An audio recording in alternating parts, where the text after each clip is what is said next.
Ladies, bros, non-binary slow bros, welcome to Degeneracy. Today, we are going to be looking at the sleeper set of Sword and Shield, Crown Zenith, and why I think this set is still slept on.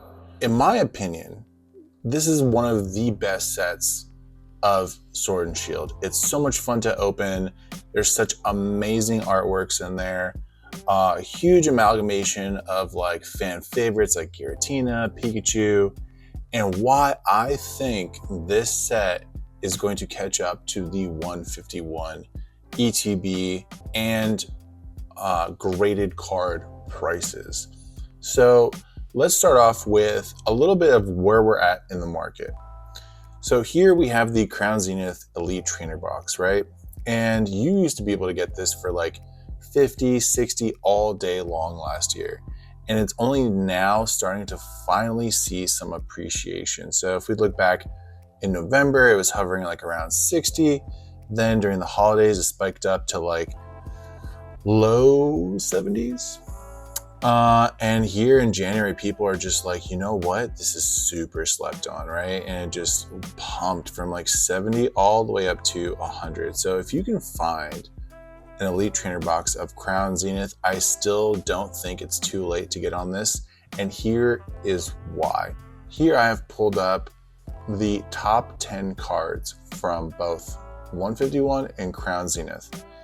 If we calculate the top 10 hits out of 151, you'll find that it comes out to roughly 750 market value, right? And most of it is being propped up by Charizard, Zapdos, obviously Blastoise, Venusaur, and a couple other really cool artworks, Alakazam, and of course Squirtle, Bulbasaur, Charmander, and another Charizard.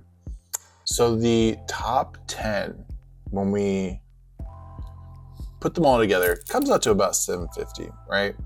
Now let's look at Crown Zenith, and here's why I think this set is still super undervalued. So when we look at the top 10 cards from Crown Zenith, we have Giratina V-Star sitting at 215, Arceus 135, Mewtwo 123, Palkia sitting at 90, Dialga 85, Leafeon 50, Glaceon basically 50, Suicune 40, Deoxys 40, and Darkrai 40. And there's the list just keeps going. There's like so many bangers in there.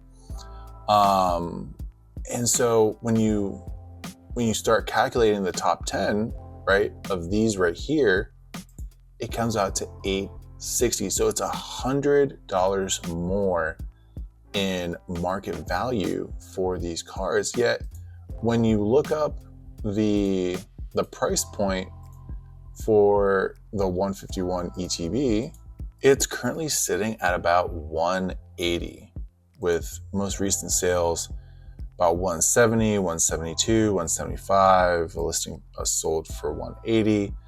And so I really think that, you know, if we're looking at long-term investing and sitting on, you know, some product, maybe it'll look great on your shelf. If this set is 180, 175, and Crown Zenith is still only 100, yet Crown Zenith has more value in the top 10 than 151, I could see a world where Crown Zenith goes up to 200 by the end of the year per ETB. And I'm sitting on a case of these personally, and I'm constantly grading stuff from Crown Zenith. And another great point that I wanted to bring up is let's look at the pop reports on the PSA 10 copies of some of the chases. And so I just decided to look up the top chase of 151 and the top chase of Crown Zenith. The Giratina in a PSA 10, and mind you, this has been out for 4 years, 3 or 4 years, right?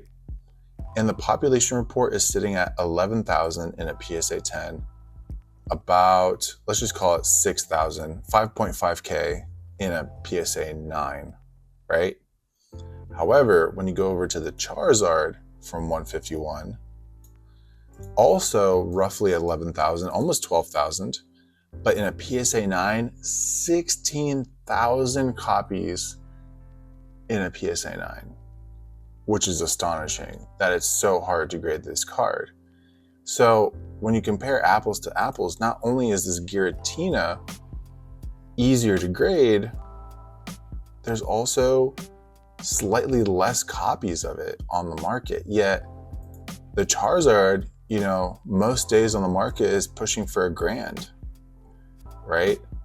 So I think there's huge potential in not only the ETB itself, but also the chases out of Crown Zenith.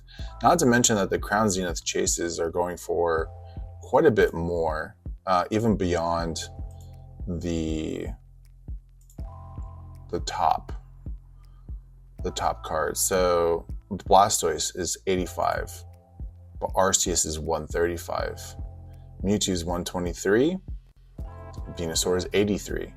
And so there's just so much more value in these top chases in Crown Zenith than there is 151. Now, mind you, the only caveat for me personally as a collector and investor is that the 151 ETB, in my opinion, does look better on a shelf.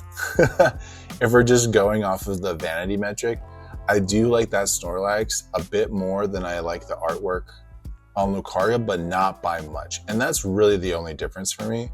Yes, you do have the nostalgia factor. You do have, the modern hype behind 151. New people coming into the hobby probably see 151 a lot more frequently discussed online.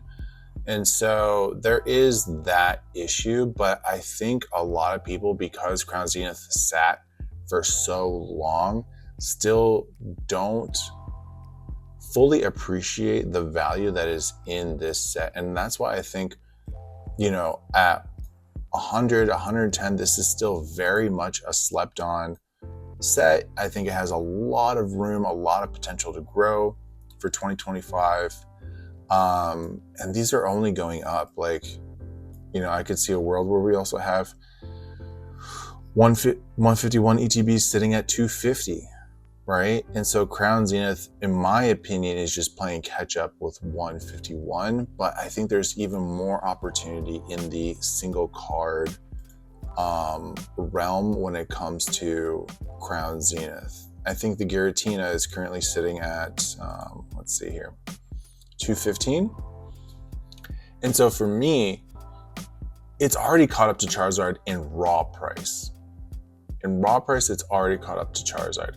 However, when you look at the PSA 10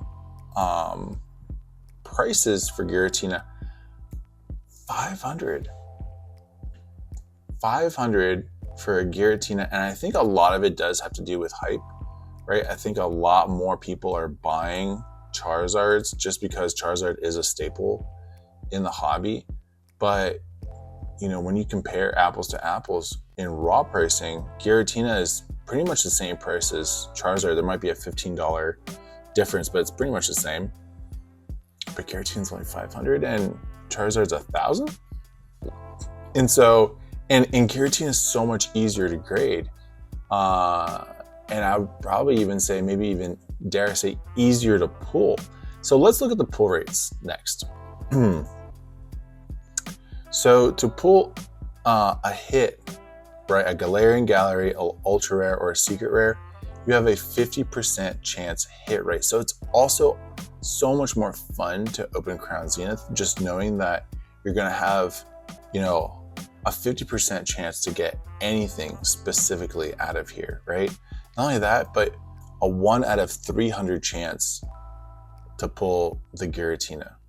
Now, when we look at 151, you have a 20%, a 1 in 5 pack chance at pulling any particular hyper rare, secret illustration rare, or an illustration rare card. And you also have to take into account the energies, the EXs,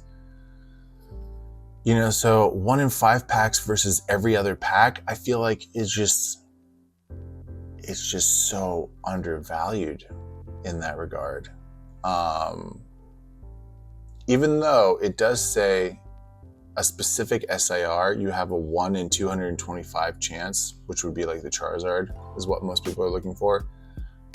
You've got a 1 in 225 chance of pulling any specific card, which would be the Charizard, is mostly what people are looking for. But in Crown Zenith, there are so many other opportunities because all the cards have matured. It has a lot of maturity behind it. It has a lot more data and market sales sitting behind it. So, when you compare the Arceus, which is the second top chase, to, let's say, the Blastoise, Arceus is sitting at 135, Blastoise is sitting at like 85. So there's already a $50 difference just for that.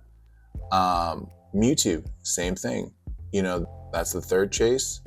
In my opinion, it's the second, but third chase, you compare it to the Venusaur, also sitting at 85. This one's sitting at 123. Basically still a $50 difference.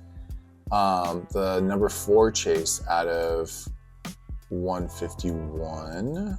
The number 4 is Zapdos, sitting at 65. The number 4 chase is 90 for Palkia. Number 5 chase is 85.